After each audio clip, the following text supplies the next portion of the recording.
मुझे मेरे बहुत सारे एम्प्लॉयज ने, फ्रेंड्स ने, हुआ वर्किंग प्रोफेशनल्स और स्टूडेंट्स ने हमेशा यही चीज बोला है कि हम लोग एजुकेशन तो लेते हैं लेकिन प्रैक्टिकल लाइफ में करते हैं वहां पे बहुत बड़ा डिफरेंस होता है। हम मॉर्निंग में उठने से लेकर रात को सोने तक बहुत सारी ऐसी चीज करते हैं जिसमें सब्जेक्ट इनकॉर्पोरेट होता ही है। सब्जेक्ट चाहे सीखे या ना सीखे लेकिन उसको नॉलेज होना जरूरी है। फाइनेंशियल मैनेजमेंट को सिंपली अंडरस्टैंड करते हैं।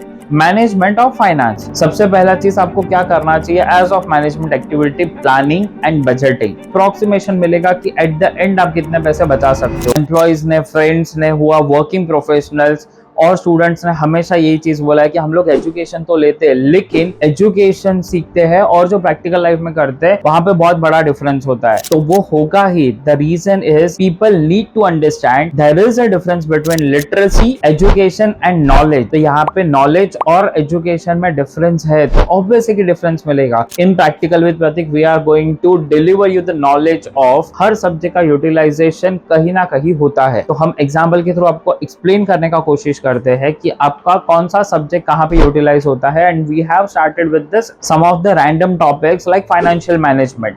अभी इफ आपने कॉमर्स सेक्शन सिलेक्ट किया है या फिर आप एमबीए की डिग्री से पास आउट हुए हो और आप मैनेजमेंट सब्जेक्ट जानते हो तो इसको ही हमें डिटेल में अंडरस्टैंड करना है। बिकॉज हम मॉर्निंग में उठने से लेकर रात को सोने तक बहुत सारी ऐसी चीज करते हैं जिसमें सब्जेक्ट इनकॉर्पोरेट होता ही है।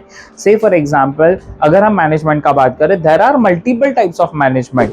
Anger management, stress management, financial management, time management. अभी ये सब चीज क्या है, मैनेजमेंट से डायरेक्टली कनेक्टेड है। तो हमें क्या करना है, मैनेजमेंट के जो फंक्शंस है या प्रोसेस है उसको इसके साथ ज्वाइन करना है जिसके थ्रू हमारा काम बहुत ज्यादा इजी हो जाता है। And that is the reason education is there.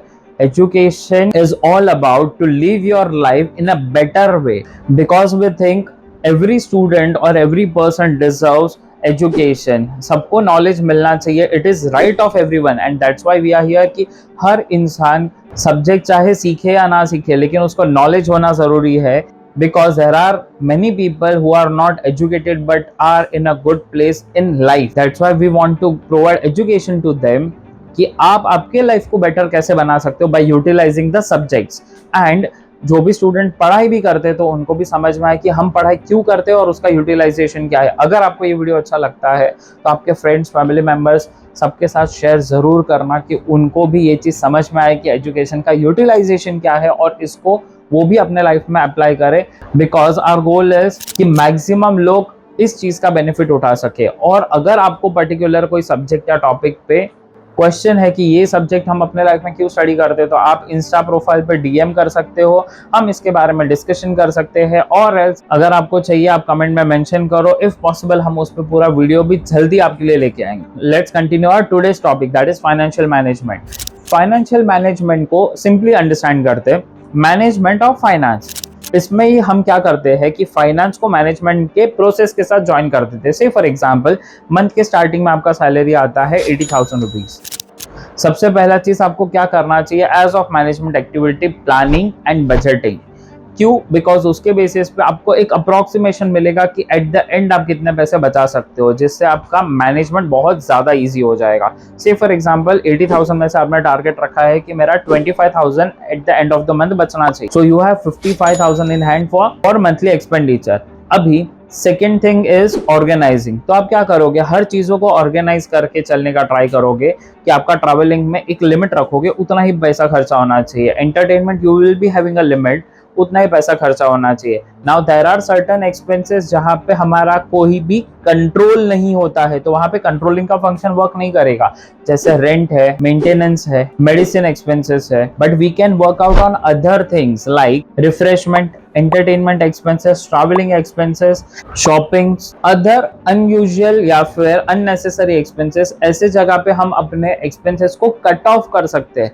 लेकिन वो कब कर सकते हैं, जब भी हमारे पास फाइनेंशियल नॉलेज होगा तभी। और वो करने के बाद आप अगर प्रोसेस को प्रॉपर्ली फॉलो करते हो, लाइक प्लान ऑर्गेनाइज करके, कंट्रोल करके, प्रॉपर डायरेक्शन में मूव करते हो, तो आपको खुद को दिखेगा कि at the end of the month आपने जो एक्सपेक्ट किया है उससे ज्यादा पैसा बचेगा। एंड देन वो पैसे को ऐसे जगह पे इन्वेस्ट करना है कि आपको फाइनेंशियल फ्रीडम और जल्दी मिलेगा। You will be getting more beneficial. You can invest your money, you can put your money for multiplications by using your financial knowledge. और इसी के रिलेवेंट के आगे के टॉपिक्स भी हम ऐसे ही आपको प्रेजेंट करने वाले हैं कि प्रैक्टिकली आप समझ पाओगे कि कहाँ इन्वेस्ट करना चाहिए, कब इन्वेस्ट करना चाहिए, कैसे इन्वेस्ट करना चाहिए, और वैसे ही हर सब्जेक्ट को कैसे यूटिलाइज करना चाहिए। That will help you to achieve your goal financially, mentally, in all veg.